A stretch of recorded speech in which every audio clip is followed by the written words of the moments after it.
مشكلة كل بداية مدارس، وهو التدوير على زي المدارس للبنات والسن المحير. السلام عليكم ورحمة الله وبركاته. ازيكم؟ عاملين ايه؟ يا رب تكونوا بخير. النهاردة معانا فكرة جديدة حبيت اشاركها معاكم، ولو اول مرة تشوفوني انا تقى بقدم محتوى عن اعادة التدوير والافكار البسيطة، ولايك وشير لو عجبكم الفيديو، ويلا بينا نبدأ. ويا ريت تتابعوا معايا الفيديو للنهاية عشان في افكار كتير النهاردة واكيد كلنا هنستفيد منها. اول معانا النهاردة 3 قطع هننفذهم مع بعض، وال3 قطع مرتبطين ببعض، وهو زي المدرسة.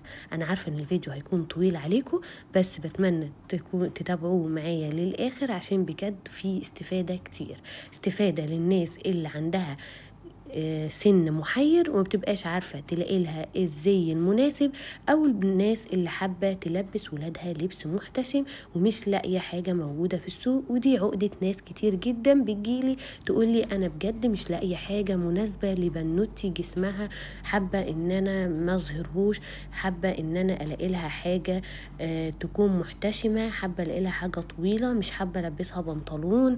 بتلاقي فيه اسباب كتير عند كل واحد وعايز يلاقي الحاجة المناسبة ليه، بس للأسف مش بيلاقيها موجودة في السوق.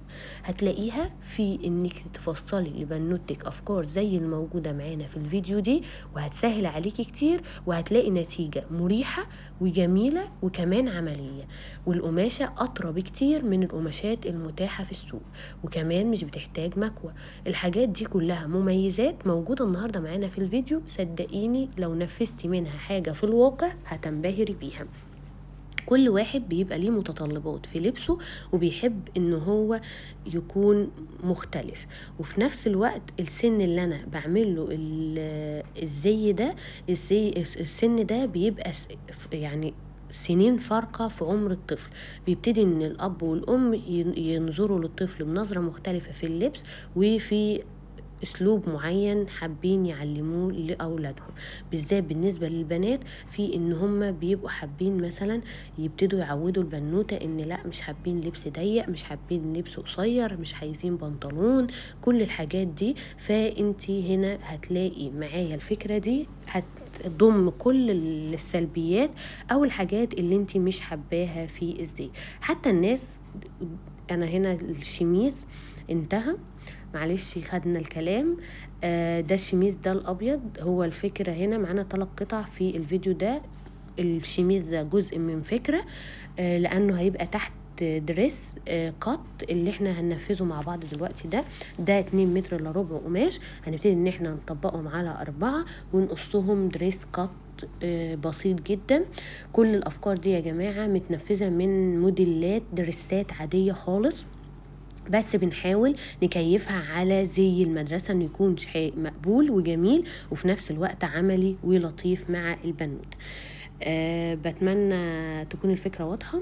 هنا الجزء ده الدريس ده بجد من اسهل الحاجات اللي ممكن تنفذيها لبنوتك. الدريس ده مفيش اسهل منه، انت لو ما بتعرفيش تقصي هتقصيه او هتخلي اي حد يعمله لك. قطعة سلسة وسريعة وعملية ومش مكلفة تماما. يعني لو عندها شميز، اي شميز ابيض هتلبسه تحته بتكلفه قليله جدا، هتخلي اي حد يعملهولك. لو ما انتش قادره تنفذيه بنفسك، فكرته بسيطه وعمليه جدا. وكل القصايص اللي طلعت منه حتى طلعنا منها حاجات للدريس، عملنا منه حزام، عملنا منه جيوب، وعملنا منه قلبة الصدر، المردات بتاعت الصدر والظهر. كل الحاجات دي استخدمت، مفيش حاجة اهدرت خالص من الاجزاء بتاعة القماشة دي. بس هو من القطع الجميلة والمريحة جدا بالنسبة للبنات. بتمنى الفكرة تكون واضحة. بس فعلا لما بتكون الأم حريصة على إنها تلبس بنتها لبس يليق بالزي الشرعي، فده شيء جيد. وفي نفس الوقت إن هي تبتدي تعودها على ستايل لبس معين، لأن طبعا ده سن بيبدأ من مرحلة، بتنقليه من مرحلة في ستايل اللبس لمرحلة تانية خالص. في نفس الوقت هنا عندنا اوبشنات كتير موجودة في القطع دي، ان انتي جايبة قماشة مريحة مش قماشة المدارس خالص. بتختاري موديل زي ما انتي حابة، بتنفذيه زي ما انتي عايزة، بيبقى ستايل لبس خروج اساسا. يعني البنت لو بعد المدرسة بتخرج تروح دروس ممكن تقضي اليوم كله بيه، لانه من اللبس المريح خالص. يعني انتي الجزء اللي تحته اللي هو الشميز ده احنا عاملينه من الكتان، قماشة مريحة وجميلة تستخدم طول الصيف، وبتيجي في الشتاء تلبس تحتها اي لبس تقيل بيبقى ماشي جدا. بتيجي بالنسبة للقماشة البني، هنا القماشة دي اصلا من قماشات اللي هي زي المحجبات، وبيتعمل منها الادناءات، فهي قماشة لذيذة جدا بتتلبس طول السنة، بتلبس في الصيف وبالتالي تحتها في الشتاء برضو بتلبس. فبتلاقي ان البنوتة لابسة حاجة مريحة، لو قعدت بيها طول اليوم هي مرتاحة وتمام جدا، ما عندهاش اي مشاكل. لكن بخلاف طبعا لبس المدرسة او زي المدرسة اللي موجود في السوق، اللي هو الجبردين التقيل قوي ده بيبقى صعب جدا بالنسبة للأطفال بصراحة. بيبقى يعني او الطلبة، بالنسبة للناس اللي بيقعدوا يوم طويل مثلا، بحيث ان هو بيبقى تقيل جدا وعايز بقى مكوى ودايما عايز اهتمام، فهو بيبقى متعب شوية في التعامل معاه، وفي ناس كتير ما بترتاحش ليه. فاحنا هنا النهاردة جايين نتكلم عن المميزات، فنتمنى ان احنا نكون قادرين نوصل الفكرة. اكيد كل واحد ليه ذوقه وليه وجهة نظره في لبسه، بس دايما لما بنشوف افكار جديدة اكيد بتغير عندنا حاجات، واكيد هي بتلمس عندنا مشكلة بنعاني منها في حاجات احنا بنستخدمها، وممكن ان احنا نستفيد منها. يعني ممكن ان انت لو بتعاني من حاجة معينة في زي المدرسة، تلاقي ان هنا في حاجة مميزة او مختلفة في الافكار اللي احنا بنقدمها. ولو وصلتي معايا في الفيديو لحد هنا، بتمنى يكون عجبك الفيديو وتستفادي منه، وتتابعوني على صفحاتي على السوشيال ميديا، على فيسبوك وتيك توك، وهسيب لكم اللينك في تطبيق الوصف، وسبسكرايب بقى على اليوتيوب، وتفعلوا زر الجرس عشان نوصل توصلكم دايما كل الافكار اللي احنا بنقدمها، ونوصل لناس اكتر بكتير. عايزين المجتمع بتاعنا يبقى اكبر بكتير وكله يستفيد. بتمنى اكون ضيفة خفيفة عليكم واقدر افيدكم باي معلومة. كده خلصنا الجزء بتاع الامامي، هنعمل الجزء الخلفي، هنعمل له مرد برضو كل حاجة. بجد يا جماعة الجزء ده او القطعة دي من القطع السهلة جدا والبسيطة، وفعلا بتفرق كتير جدا بالنسبة للبنوتة ان هي تكون موجودة عندها في الدولاب تلبسها للمدرسة. احنا هنا دايما في التصميم حابين ان احنا نلمس جزء العملية، لان دي حاجة مهمة جدا. زي ما اتفقنا برضو ان انت مثلا جايبة تصميم للمدرسة، لازم التصميم ده برضو لو في حاجات مش ملائمة قوي للمدرسة تحاولي ان انت تعدلي، بحيث ان انت توصلي ان حاجة تبقى ملائمة للمدرسة.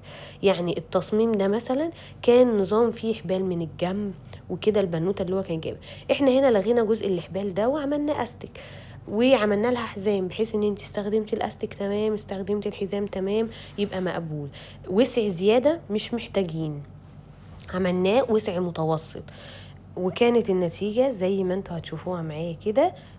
الجزء بتاع الشميز الابيض زي ما انتوا شايفين عملنا له سوستة عملية وبسيطة، والجزء استك عادي خالص، وربع الياقة بحيث ان الطرحة تبقى سترة وتبقى جزء عملي. كل الزيادات اللي في الشميز اللي انتوا شايفينها دي بعد ما قفلنا خالص، البنوته حبت تلمها جوه، مش عايزه تشيلها منه عشان خاطر قدامها لسه 3 سنين، فكل ما تحتاج ان هي تفك منه. حتى في الطول نفسه متنين يجي 4 قراريط برضو عشان نفس الموضوع.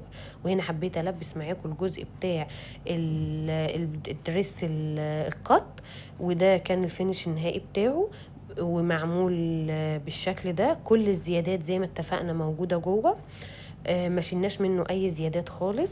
الجزء بتاع الجيب طبعا نحن نتحدث اليوم عن العملية يا جماعة. الموضوع فعلا كله بمنظور عملي فقط، مفيش أي فكر يعني تصميمي تماما، هو كله فكر عملي، ان انت جايبة تصميم ومنفذاه على حاجة عملية. هنيجي بقى للمشروع الأكبر والأصعب، وهو الدريس ده.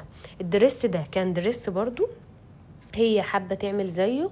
القماشة طبعا طرية وجميلة، فهي مستوعبة أي تصميم، فإحنا نفذناه، بس برضو عملنا شوية تعديلات كده يعني على على التصميم. يمكن القص هنا يبقى صعب عليكم شوية، أنا عارفة، لأن في قطع كتير هي عاملاه نظام إدوار، فالجزء بتاع الكم، ومعانا الجزء بتاع الصدر، ومعانا جزء بعد الصدر، ومعانا جزء اللي تحت. هي كانت جايبه التصميم 3 ادوار، بس احنا عملناه دورين 2 بعد الجزء بتاع الصدر، لان ده طبعا هيبقى كتير قوي على دريس مدرسه. وجات برضو في الجزء بتاع الكم هنا كانت جايبه جزء كم كالوش كبير قوي، فده طبعا برضو مش مناسب للمدرسه، فحاولنا ان احنا نلم الكم شويه، عملناه واسع بس مش بالوسع اللي كان موجود في الصورة. بنحاول برضو نقرب الأفكار بحيث ان الفينش النهائي انت تبقي العين متقبلاه، يبقى ملائم للزي، وفي نفس الوقت خدتي كل المميزات اللي انت عايزاها بالنسبة للراحة، للعملية، لديزاين مختلف. كل الحاجات انت خدتيها، بس خدتيها برضو في نطاق المنوط به بالنسبة للزي. ده الجزء بتاع اللي هو تحت الصدر. بعد كده هنقص الجزء الكالوش اللي تحت بقى بتاع الفستان، وهي حابة كالوش يبقى كشكشة متثبتة خارجي مش داخلي. كل الفينش ده عملناه لها زي ما هي عايزة، بس بطريقة ملائمة ومناسبة ومقبولة. فاهميني يعني في تصميمات كتير ان شاء الله هشاركها معاكم لزي مدرسه، ينفع زي مدرسه حاجه شيك جدا وعمليه وجميله، وفي نفس الوقت تبقى مقبوله، ويعني ايه، والعين كده لما تشوفها ما تحسيش ان انت لا انت شاذه زياده عن اللزوم، او الحاجه دي مش مقبوله او مش حابينها، لا هتلاقيها ان تمام حلوه جميله، بل بالعكس انت واخده اوبشنات تانية مش موجوده في الخامه المتعودين عليها. تمام. لو التصميم ده صعب عليكم، انا كده كده ان شاء الله زي ما اتفقت معاكم هنزل لكم افكار تانية. انا عارفه ان الفيديو ده متاخر قوي، كل الناس جابت زي المدرسه، بس صدقوني والله غصب عني ان انا منتجه لكم، كانت عندي ضغط شغل، فانا اللي اتاخرت عليكم في المونتاج. ان شاء الله هنزل لكم افكار تانية لو عجبكم الفكره. دايما هنا زي ما اتفقنا ان احنا بنتحدث عن العمليه. احنا يا جماعه هنا عملنا الفكره برضو هنا في القطعه دي قطعه كامله بتتلبس كلها، فجينا برضو عند حوض الرقبه عملنا ربع الياقه عشان الطرحه ما تبقاش مبينه الرقبه. جينا عملنا سوسته طبعا جميله كده، ما بحطش بقى هنا في القماش ده بقى سوسته سحريه، لا اعمل لها قالب كده بشكل شيك جميل، واحط سوسته مستورده عاديه، بحيث ان البنت ما يحصلش للسوسته حاجه، الدنيا تمام طول السنه، الدنيا تمام واكتر كمان. وبالنسبه للجزء بتاع القلبه دي بعمله بشكل جمالي كده في الصدر، وما اعملوش ورا، بحيث ان هي بتلبس الصبح برضو يكون الحاجه عمليه جدا، ان هي بتلبس بكل سهوله وسلاسه، ما بتحتاجش حد يقفلي لي السوسته او بقول لكم نحن نتحدث عن العمليه. انا بجد زهقتكم. فاحنا هنا عملنا الجزء يعني ايه، بصينا للعمليه في كل حاجه، بحيث ان الحاجه تطلع عمليه بالنسبه للي بتلبسها جدا. ده الجزء اللي هو بتاع السوسته اللي انا عملت لكم عنده الخط ده، هعمل قلبه كده واعمل سوسته اماميه واحط فيها سوسته عمليه واعمله يتلبس بكل سلاسه. وهنا برضو بنعمل حساب ان القماشه ما بتمطش، القماشه دي برضو ما فيهاش لكره خالص، فبرضو بنعمل حساب النقطه دي. هبتدي اجمع لكم اجزاء الفستان، دي جزء الكشكشه اللي تحت وجزء الكشكشه اللي فوق، وتعالوا معايا نشوف النتيجه. ودي النتيجة، بجد الفيديو ده ظالم النتيجة على الطبيعة أجمل بكتير يا جماعة. جزء أستك مريح، والجزء بتاع السوستة اللي احنا قلنا عليها دي مخفية بس مش مخفية، يعني هي دي سوستة عادية بس عاملينها بشكل مخفي، والجزء بتاع الرقبة، وده جزء الكشكشة. بجد الفيديو ظالم التصوير، مش مطلع النتيجة زي ما هي على الطبيعة. وده الجزء بتاع الحزام والجيب، وعاملين جيبين في الجناب وتمام جدا. النتيجة مرضية وجميلة جدا. ولو وصلت معايا في الفيديو لحد هنا بتمنى تعجبكم الفكرة، تستفادوا منها، تشاركوها مع أصحابكم. ولو عملتوا الفكرة أو نفذتوا أفكار تانية ياريت تبعتولي منها ونشاركها مع بعض في التعليقات. والسلام عليكم ورحمة الله وبركاته. وهم دول الفكرتين اللي حبيت أشاركهم معاكم النهاردة.